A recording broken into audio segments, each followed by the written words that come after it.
الله الرحمن الرحيم الحمد لله رب العالمين والصلاة والسلام على سيد المرسلين محمد وعلى آله وأصحابه وزوجاته وذرياته ومن تبعهم بإحسان إلى يوم الدين وبعد. معزز ناظرین، السلام علیکم ورحمۃ اللہ وبرکاتہ. یہ ہماری 7ویں کڑی ہے. اس میں ہم غلو اور بدعت اس کے بارے میں بحث کریں گے. رسول کے بارے میں غلو کرنا اور محبت رسول کے سلسلے میں بدعت کا راستہ اپنانا. ناظرین، غلو کا معنی کسی چیز کے لیے جو حد مقرر کی گئی ہے اس سے آگے بڑھ جانے کو عربی زبان میں غلو کہتے ہیں. یہ حد بندی چاہے شرعی ہو یا غیر شرعی یا عرفی. راغب کہتے ہیں حد سے تجاوز کرنے کو غلو کہتے ہیں. جب قیمت بڑھ جائے تو کہا جاتا ہے غلا سعر، سامان مہنگا ہو گیا. اللہ نے فرمایا لا تغلو فی دینکم، تم اپنے دین میں غلو نہ کرو. جیما میں حد سے تجاوز کرنے کو غلوہ کہا جاتا ہے، اسی سے غلوہ شباب ہے. المفردات صفحہ نمبر 384 لسان العرب میں ہے. جب آدمی دین میں حد سے آگے بڑھ جائے تو بولتے ہیں غلا فی الدین. قرآن میں ہے لا تغلو فی دینکم، تم اپنے دین میں حد سے آگے نہ بڑھو اور غلو نہ کرو. حدیث میں ہے ایاکم والغلو فی الدین، دین میں غلو اور مقررہ حد سے آگے نہ بڑھو. لسان العرب جلد نمبر 5 صفحہ نمبر 132. شرعی اعتبار سے غلو یہ ہے کہ شریعت نے کسی چیز کے لیے جو حد مقرر کی ہے اس کی مقدار، وصف اور عقیدہ و عمل میں حد سے آگے بڑھ جایا جائے. شریعت میں کچھ ایسے الفاظ وارد ہوئے ہیں جو معنی میں غلو کے قریب ہیں، جیسے تشدد، تعمق، تنطع، تکلف وغیرہ. غلو کی 2 قسمیں ہیں: عقیدہ میں غلو، عمل میں غلو. عقیدہ میں غلو اس کی صورت یہ ہے کہ صحیح عقیدہ و فکر کے حدود کو پار کر کے دوسرے باطل عقائد اور افکار کو اپنا لیا جائے.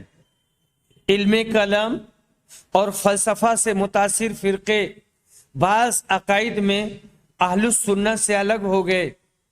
اگر غور کیا جائے تو یہ بات واضح طور پر سامنے آئے گی کہ انہوں نے عقیدہ کی بابت ضرور غلو کیا ہے. اس کی وجہ سے صراط مستقیم سے ہٹ گئے.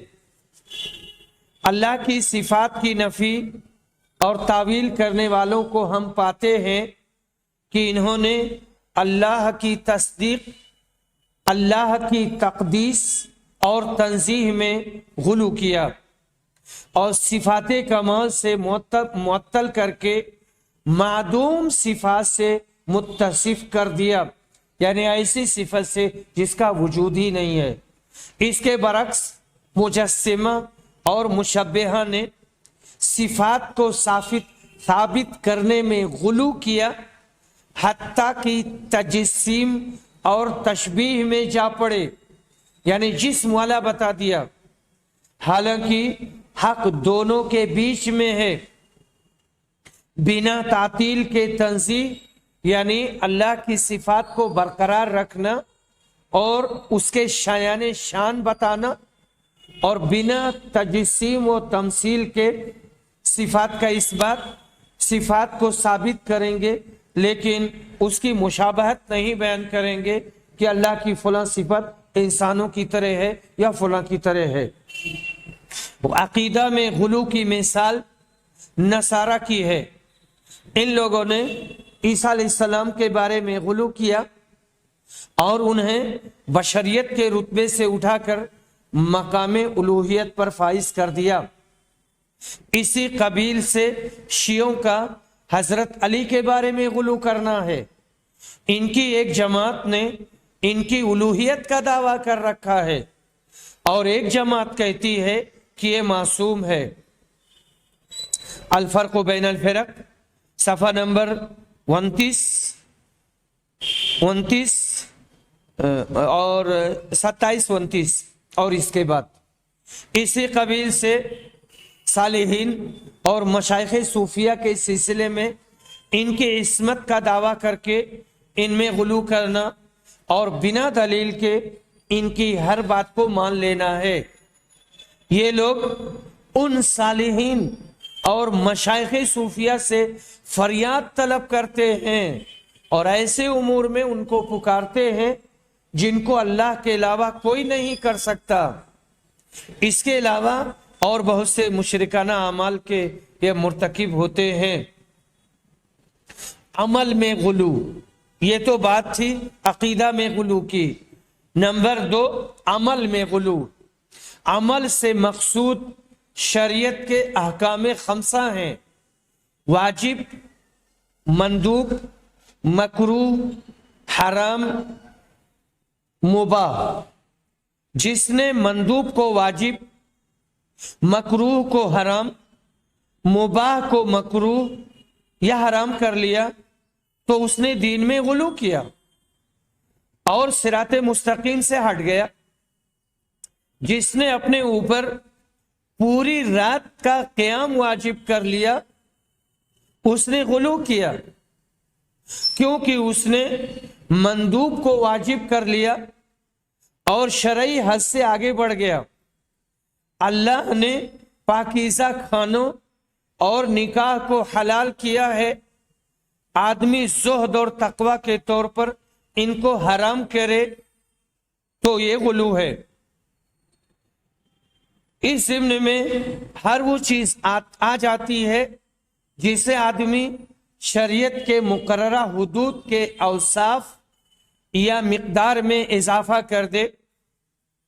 جیسے وضو میں آدائے وضو کو 3 بار دھلنا ہے تو آدمی 4 5 بار دھلے۔ علامہ ابن تیمیہ رحمہ اللہ کہتے ہیں کہ تشدد کبھی ایسے ہوتا ہے کہ جو چیز واجب یا مستحب نہیں ہے عبادات میں اس کو واجب یا مستحب سمجھ لیا جائے، اور کبھی ایسے ہوتا ہے کہ جو چیز حرام یا مکروہ نہیں طیبات اور پاکیزہ چیزوں میں سے ہے اس کو حرام یا مکروہ تصور کیا جائے۔ اقتضاء الصراط المستقیم، ابن تیمیہ، جلد نمبر 1، صفحہ نمبر 283۔ ابن قیم رحمہ اللہ کہتے ہیں کہ غلو کی 2 قسمیں ہیں، یہ بھی 2 قسمیں کرتے ہیں۔ غلو آدمی کو اطاعت کی صف سے خارج کر دے، جیسے آدمی نماز میں مقررہ رکعت میں 1 یا 2 رکعت کا اضافہ کر دے، ممنوع ایام کے ساتھ ہمیشہ روزہ رکھے، جمرات کو بڑے بڑے پتھروں سے مارے۔ جمرات حج میں مینا میں جو جمرات ہیں جن کو کنکری ماری جاتی ہے، صفا و مروہ کے بیچ جان بوجھ کر 10 بار سعی کرے وغیرہ۔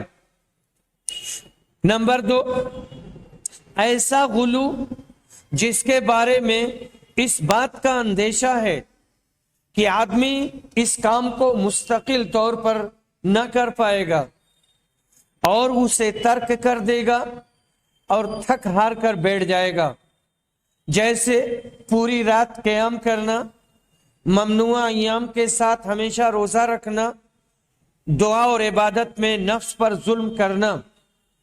اور اسی میں میں اپنی طرف سے ایک بات کہہ رہا ہوں کہ بعض ائمہ کی طرف یہ بات منسوب کی جاتی ہے، صوفیہ کی طرف یا زاہدین کی طرف، کہ وہ آدھی رات تک ایک پیر پر کھڑے ہو کر نماز پڑھتے تھے اور پھر آدھی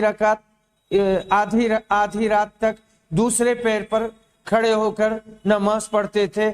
یہ صرف 2 رکعت ہوتی تھی، 1 رکعت پڑھتے تھے آدھی رات تک ایک پیر پر اور پھر دوسری رکعت آدھی رات تک دوسرے پیر پر. یہ کون سی عبادت ہے؟ یا بعض لوگوں کے بارے میں کہتے ہیں ہمارے بھائی حضرات کہ وہ الٹی نماز پڑھتے تھے، کنویں میں لٹک کر کے نماز پڑھتے تھے، پیر دونوں باندھ دیتے تھے، اسی پہ لٹک جاتے تھے اور کنویں میں وہ نماز پڑھتے تھے. یہ کون سا طریقہ ہے؟ یہ کون سا دین ہے؟ نبی صلی اللہ علیہ وسلم نے فرمایا ہے یہ دین آسان ہے، اس میں جو بھی تشدد کا موقف اختیار کرے گا تو دین اس پر غالب آ جائے گا. اس لیے درمیانہ روی اختیار کرو اور قریب قریب رہو. قریب قریب رہو کا مطلب یہ ہے افضل نہ کر سکو تو اس کے قریب قریب رہو، اس کے نزدیک تو رہو، اور ثواب کی امید رکھ کر خوش رہو. صبح شام اور رات میں عبادت کے ذریعہ اللہ سے مدد طلب کرو. الجامع الصحیح بخاری جلد نمبر 1 صفحہ نمبر 16. اسی طرح آپ نے فرمایا تھا تشدد اپنانے والے ہلاک ہوئے. یہ بات آپ نے 3 بار دہرائی تھی. صحیح مسلم بن حجاج القشیری جلد نمبر 4 صفحہ نمبر 2055. غلو کے اسباب. آدمی غلو کیوں کرتا ہے؟ اس کا سبب کیا ہو سکتا ہے؟ سماوی دین سے انحراف کی تاریخ میں غلو کا خطرناک کردار رہا ہے. دین سے منحرف ہونے اور صراط مستقیم سے ہٹنے کا یہ سب سے بڑا سبب ہے. یہ انحراف پہلے تھوڑا ہوتا ہے اور اس کے بعد دھیرے دھیرے بڑھتا جاتا ہے، یہاں تک کہ یہ محسوس ہوتا ہے کہ یہی اصل ہے. نصرانیت کو دیکھیں، مسیح علیہ السلام کے زمانے میں یہ کس طرح شرک سے پاک و صاف اور صحیح عقیدہ کی حامل تھی، لیکن اس میں غلو در آیا اور یہ ان کو دین خالص سے شرک اور آسمانی دین سے خود ساختہ دین کی طرف لے گیا. جو ہندوستانی وثنیت، یونانی فلسفہ اور یہودیوں کے غلط افکار و خیالات پر مشتمل تھا. وثنیت یعنی بت پرستی. غلو اچانک کسی خالی جگہ میں نہیں پیدا ہوتا ہے، بلکہ اس کے پیدا ہونے کے بہت سے اسباب اور محرکات ہوتے ہیں. یہ اسباب بہت زیادہ ہیں اور ان کی مختلف قسمیں ہیں. ہم یہاں ان اہم اسباب پر گفتگو کریں گے جنہوں نے مسلمانوں کو غلو کے دہلیز پر پہنچا دیا. نمبر 1، دین سے جہالت. اس کی کئی شکلیں ہیں. مکلف سے رفع حرج اور ان کے لیے دین میں جو آسانی رکھی گئی ہے اس کی بابت شریعت کے مقاصد کو سمجھ نہ پانا. اس کی مثال وہ لوگ ہیں جو عبادت میں اپنے اوپر تشدد کرتے ہیں. شریعت کے ان حدود سے جہالت جہاں مکلف کو رک جانا ہے اور ان سے آگے نہیں بڑھنا ہے، اس میں ہر قسم کا غلو آ جاتا ہے. جیسے مباح کو حرام اور غیر واجب کو واجب کر لینا. اس میں یہ بھی شامل ہے کہ آدمی بعض انبیاء یا صالحین کو حد بشریت سے خارج کر دے اور انہیں صفات الوہیت سے متصف کرے. شریعت کے نصوص کو ٹھیک ڈھنگ سے سمجھ نہ پانا، یہ غلطی اس وقت ہوتی ہے جب آدمی شریعت کی جزوی معلومات رکھتا ہو اور شرعی نصوص پر اس کی نظر گہری نہ ہو. مثال کے طور پر وعد اور وعید کو لے لیجئے. وعد یعنی وعدہ، وعید یعنی دھمکی. شریعت میں ان کے بارے میں نصوص وارد ہوئے ہیں. وعدہ کے نصوص گنہگاروں اور ڈرنے والوں کے دلوں میں امید کی کرن ہیں. یہ لوگوں کو توبہ پر آمادہ کرتے ہیں وہ گناہ سے دستکش ہو کر اللہ کی طرف پلٹیں گے۔ ان کے لیے اللہ کی طرف سے رحمت اور مغفرت ہے۔ اس کے برخلاف وعید کے نصوص میں مشرکین، کفار اور گناہ کبیرہ کے مرتکبین کو دردناک سزا سے ڈرایا گیا ہے۔ ہاں، اگر توبہ کر لیں اور ایمان لے آئیں تو اللہ ان کی توبہ قبول کرے گا۔ وعد اور وعید کے سلسلہ میں وارد نصوص کی یہ جامع توضیح ہے۔ غلطی اس وقت ہوتی ہے جب جزوی طور پر کسی ایک پہلو کو لیا جائے اور دوسرے کو ترک کر دیا جائے، اس سے اعراض کیا جائے اور شرعی نصوص کی نازک گردنوں پر تعویل کی چھری پھیر دی جائے۔ مرجیہ اور خوارج سے اسی طرح کی غلطی ہوئی ہے۔ خوارجی نے وعید کے نصوص کو غالب کر دیا اور وعد کے نصوص کو چھوڑ دیا۔ اس کی وجہ سے انہوں نے گناہ کبیرہ کے مرتکب پر کفر اور مخلد فی النار کا حکم لگایا۔ مخلد فی النار یعنی وہ ہمیشہ جہنم میں رہے گا۔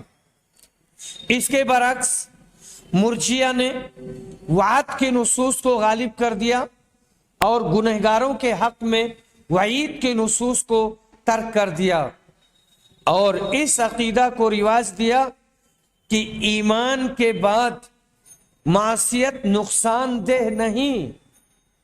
ان لوگوں نے اس فاسد فکر کے ذریعہ شریعت کے بہت سے نصوص کو معطل کر دیا، رد کر دیا۔ انہی لوگوں کی طرح رسول کے بارے میں غلو کرنے والے صوفیہ بھی ہیں۔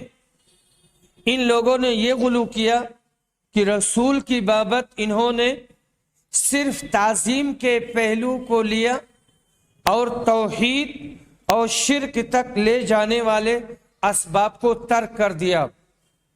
اس کا سبب یہ تھا کہ انہوں نے شریعت پر جزوی نظر ڈالی اور پیش آمدہ مسئلہ کے بارے میں سارے نصوص کو اکٹھا نہیں کیا کہ ساری حدیثوں کا گہرائی سے مطالعہ کر کے حکم لگائیں۔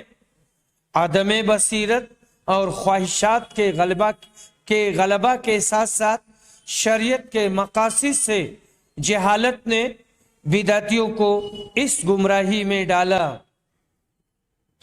علامہ شاطبی کہتے ہیں اس باب میں غلطی کا دار و مدار صرف ایک حرف پر ہے اور وہ ہے شریعت کے مقاصد سے جہالت اور اس کے سارے اجزاء کو اکٹھا نہ کرنا۔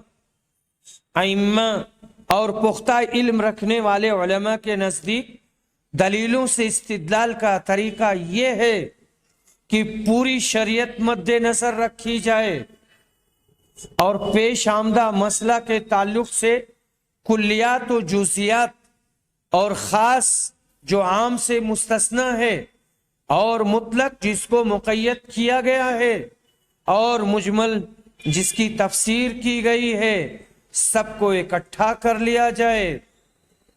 علماء راسخین کا طریقہ کار یہ ہے کہ پوری شریعت کو سامنے رکھتے ہیں اور اعضائے انسانی کے مانند اس کے سارے اجزاء ایک دوسرے کو سہارا دیتے ہیں۔ متشابہات کا اتباع کرنے والوں کا حال یہ ہے کہ یہ لوگ بنا سوچے سمجھے کوئی بھی دلیل پکڑ لیتے ہیں، چاہے یہ دلیل کلی یا جزوی طور پر دوسری سے متعارض کیوں نہ ہو اور اس سے ٹکراتی ہی کیوں نہ ہو۔ اس طرح صرف ایک جز اسلامی شریعت کی نظر میں قطعی حکم نہیں دے سکتا، اس لیے اس کا متبع متشابہ کا پیروکار ہوگا اور متشابہات کے پیچھے وہی لگتا ہے جس کے دل میں ٹیڑھ اور کجی ہوتی ہے، جیسا کہ اللہ نے اس کی شہادت دی ہے اور اس سے زیادہ سچا کون ہو سکتا ہے۔ الاعتصام شاطبی جلد نمبر 1 صفحہ نمبر 244-245۔ نمبر 2 خواہشات کی پیروی. خواہشات کی پیروی یہ ہے کہ آدمی کا دل میں کجی اور عقل میں فساد کی وجہ سے حق سے باطل کی طرف مائل ہو جانا. آدمی حق پر تھا، باطل کی طرف چلا گیا. گمراہ لوگوں کا یہی طریقہ ہے. اس کے برعکس حق اور ہدایت کا اتباع مومن کا شیوا ہے. قرآن میں خواہشات نفس کی مذمت کی گئی ہے اور بہت سی آیتوں میں اس سے ڈرایا گیا ہے. اللہ نے فرمایا ہے بل اتبع الذین ظلموا اہواءہم بغیر علم فمن یہدی من اضل اللہ وما لهم من ناصرین. سورہ روم آیت نمبر 29. بلکہ بات یہ ہے کہ یہ ظالم تو بغیر علم کے اپنی خواہشات کی پیروی کر رہے ہیں. اسے کون راہ دکھائے، اسے کون راہ دکھائے جسے اللہ تعالی راہ سے ہٹا دے. ان کا کوئی مددگار نہ ہوگا. قل یا اہل الکتاب لا تغلوا فی دینکم غیر الحق ولا تتبعوا اہواء قوم قد ضلوا من قبل واضلوا کثیرا وضلوا عن سواء السبیل. سورہ مائدہ آیت نمبر 77. کہہ دو اے اہل کتاب اپنے دین میں ناحق غلو و زیادتی نہ کرو اور ان لوگوں کی نفسانی خواہشات کی پیروی نہ کرو جو پہلے سے بہک چکے ہیں اور بہتوں کو بہکا بھی چکے ہیں اور سیدھی راہ سے ہٹ گئے ہیں. خواہشات نفس کا اتباع دین میں غلو کا سب سے بڑا سبب ہے. یہ عقل کو حاکم بناتا ہے اور شریعت کے مقابلے میں اس کو بالادستی حاصل ہوتی ہے. اس خطرناک مرض کا شکار صوفیہ اور متکلمین بھی ہوئے. ہر جماعت نے کچھ اصول و ضوابط وضع کیے اور شرعی نصوص پر حاکم قرار دیا. ان کے موافق جو بات رہی اس کو لے لیا اور جو چیز مخالف تھی اس کو تاویل، تحریف یا راوی میں کلام اور جرح کے ذریعہ رد کر دیا، یا اگر روایت خبر واحد تھی تو اس کا سرے سے انکار کر دیا.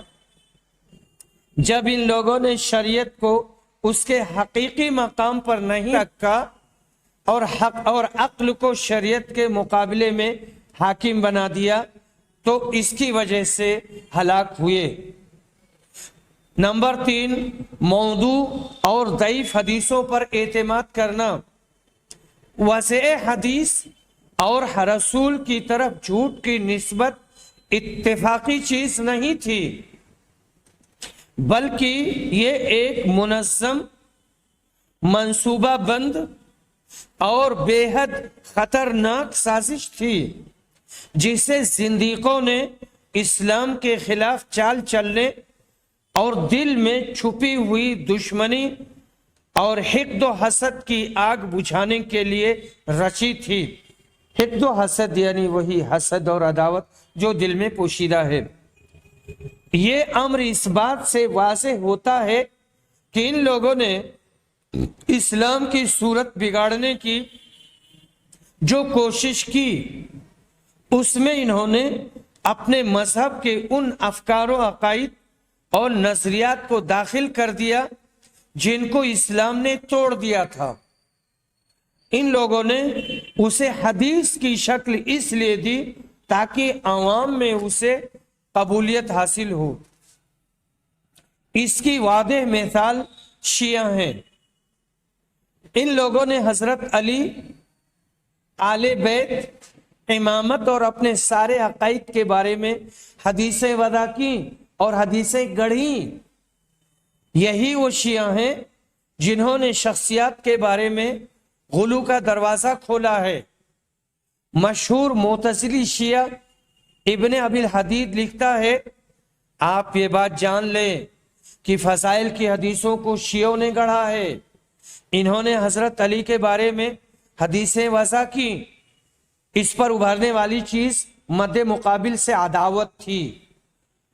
شرح نہج البلاغہ ابن ابی الحدید جلد نمبر 11 صفحہ نمبر 48 و 49.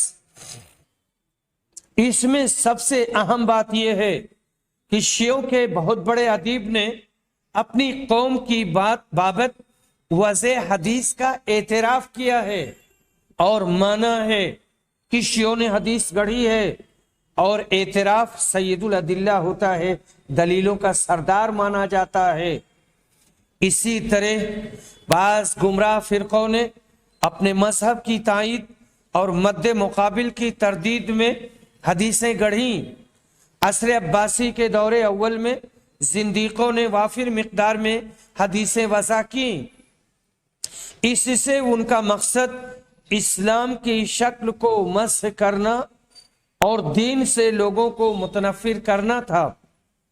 اس کا بے حد خطرناک پہلو یہ تھا کہ بعد میں آنے والے غلو آمیز موقف کے حاملین کے لیے اس میں بہت زیادہ علمی مواد تھا، یعنی بعد میں جو لوگ آئیں گے اور یہ لوگ بھی غلو پسند ہوں گے، حد سے آگے بڑھیں گے، تو اس میں بہت ساری چیزیں ان کو مل جائیں گی جن پر انہوں نے اعتماد کیا۔ فکری انحراف، عقیدے کے فساد اور صراط مستقیم سے ہٹنے میں ضعیف اور موضوع حدیثوں کا مؤثر اور بہت بڑا کردار رہا ہے۔ دیانات قدیمہ کی شکست۔ نمبر 4، دیانات قدیمہ کی شکست۔ اسلامی فتوحات کی کثرت کے ساتھ ساتھ جب مملکت اسلامیہ کے حدود بہت طویل و عریض ہو گئے تو اسلام میں مختلف قوموں کے لوگ چاہتے یا نہ چاہتے داخل ہو گئے، اپنے آپ کو مسلمان ظاہر کیا۔ اسلام کے تیزی کے ساتھ پھیلنے کی وجہ سے دشمنان اسلام خوش نہ تھے، یہ دل ہی دل میں جلتے اور سلگتے تھے۔ یہ ان کے گلے کا زخم تھا جو ٹپک رہا تھا، اور آنکھوں کا تنکا تھا جو کھٹک رہا تھا۔ جب دشمنوں نے دیکھا کہ حکومت اسلام کی ہے اور دین کا مقابلہ تیر و تفن سے نہیں کیا جا سکتا اور لڑائی نہ تو ممکن ہے اور نہ مفید، تو یہ لوگ ظاہر میں مسلمان ہو گئے تاکہ اندر سے چال چل سکے اور اسے کھوکھلا کریں۔ انہوں نے اس کے رخ زیبا کو بگاڑا، اسلام کے شاندار چہرے کو داغدار کیا اور اس کی وحدت کو پارا پارا کر دیا۔ عقیدہ وثنیت کو زندہ کرنے یعنی بت پرستی اور اسلامی عقیدہ کی شفافیت کو داغدار کرنے کی بھرپور کوشش کی۔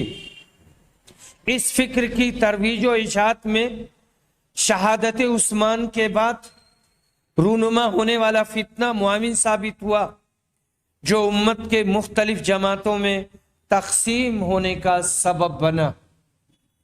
اس کے بعد کلامی فرقوں کے عقیدے ظاہر ہوئے، ان کی تاریخ اور اہل سنت کے خلاف ان کے عقیدوں اور رائیوں میں غور کرنے والا محسوس کرے گا کہ اس کے پیچھے یہودی، نصرانی، مجوسی وثنی فلسفہ، یونانی، ہندوستانی اور مصری افکار کار فرما ہیں۔ دشمنوں نے اپنے باطل افکار اور اسلام کے درمیان تطبیق دینے، دونوں کو ملانے اور اسے اسلامی رنگ میں رنگنے کی بھرپور کوشش کی۔ نتیجہ میں اسلامی فلسفہ، علم کلام، اسلامی تصوف اور اسلامی فرقے اپنی مختلف رائیوں اور عقیدوں کے ساتھ ظاہر ہوئے۔ ان جماعتوں پر باطل افکار نمایاں تھے۔ اسی طرح ہر فرقے کی پیدائش کے پیچھے کچھ ایسے لوگ تھے جو ظاہری طور پر مسلمان ہوئے لیکن بباطن کافر تھے۔ انہی میں سے عبداللہ بن سبا جو شیعوں کا رئیس اور اس فکر کا بانی اور مؤسس ہے، اس نے اس کی بنیاد ڈالی ہے۔ اسی نے اس قوم کے باطل افکار و عقائد کو وضع کیا ہے اور بنایا ہے جو آج تک جاری و ساری ہے۔ اس کے باطل افکار میں سے رجعت کا عقیدہ ہے۔ ان کا ماننا ہے کہ حضرت علی اپنی وفات کے بعد قیامت سے پہلے واپس آئیں گے اور ظلم و ستم سے بھری زمین کو عدل و انصاف سے بھر دیں گے۔ عبداللہ بن سبا کہا کرتا تھا کہ حیرت ہے ان لوگوں پر جو یہ عقیدہ رکھتے ہیں کہ عیسیٰ دنیا میں آئیں گے اور اس بات کی تکذیب کرتے ہیں کہ محمد نہیں آئیں گے، جبکہ اللہ تعالیٰ فرماتا ہے ان الذی فرض علیک القرآن لرادک الی معاد، سورہ قصص آیت نمبر 85، جس نے تم پر قرآن نازل کیا ہے وہ آپ کو دوبارہ پہلی جگہ لانے والا ہے۔ محمد بنسبت عیسیٰ کے دنیا میں آپ واپس آنے کا زیادہ حق رکھتے ہیں۔ عبداللہ بن سبا نے اسی پر ائمہ کی رجعت کی بنیاد ڈالی اور اسی نے وصیت کا تصور دیا کہ جس طرح محمد خاتم النبیین ہیں اسی طرح علی خاتم الاوصیاء ہیں، وصی سے اوصیاء۔ یہ کہتا تھا کہ ہر نبی کا ایک وصی ہوتا ہے، علی محمد کے وصی ہیں، اس طرح محمد خاتم الانبیاء اور علی خاتم الاوصیاء ہیں۔ یعنی علی کے بارے میں نبی صلی اللہ علیہ وسلم نے یہ وصیت کی ہے کہ یہ میرے بعد خلیفہ ہوں گے۔ اس کے بعد کہتا ہے کہ اس سے بڑا ظالم کون ہوگا جس نے رسول صلی اللہ علیہ وسلم کی وصیت کو نافذ نہیں کیا اور آپ کے وصی حضرت علی کے حق پر ناجائز قبضہ کر لیا۔ عبداللہ بن سبا اپنی یہودیت کے زمانے میں یوشع بن نون کو موسیٰ علیہ السلام کا بالکل ویسے ہی وصی کہتا تھا جیسے اسلام ظاہر کرنے کے بعد حضرت علی کو رسول کا وصی قرار دیا۔ اسی نے سب سے پہلے صحابہ پر طعن و تشنیع کیا، ان کو برا بھلا کہا، ان سے اپنی برات کا اظہار کیا۔ اسی کو عقیدہ تبرہ کہا جاتا ہے۔ اس کے علاوہ اسی یہودی نے بہت سی زہریلی باتیں شیعوں کے کانوں میں پھونکی، جسے اس قوم نے عقیدہ اور دین بنا لیا۔ الملل والنحل شہرستانی جلد نمبر 1 صفحہ نمبر 173۔ اور عبداللہ بن سبا وَأَثَرُهُ فِي إِحْدَاثِ الْفِتْنَةِ فِي صَدْرِ الْإِسْلَامِ سلیمان العودہ صفحہ نمبر 199 سے 241 تک۔ ان فاسد افکار کو قبول کرنے کے لیے شیعہ بڑی زرخیز زمین تھے، کیونکہ یہ کم عقل تھے اور حق و باطل کے درمیان تمیز کرنے کی صلاحیت نہیں رکھتے تھے۔ قدر کی بدعت کے پیچھے سوسن نام کے ایک نصرانی کا ہاتھ تھا۔ یہ مسلمان ہوا لیکن مرتد ہو کر نصرانیت کی طرف پلٹ گیا۔ اس کے افکار کو معبد جوہنی نے لیا اور اسے غیلان نے شرح اصول اعتقاد اہل سنہ والجماعہ ابو القاسم لالکائی جلد نمبر 4 صفحہ نمبر 749-750۔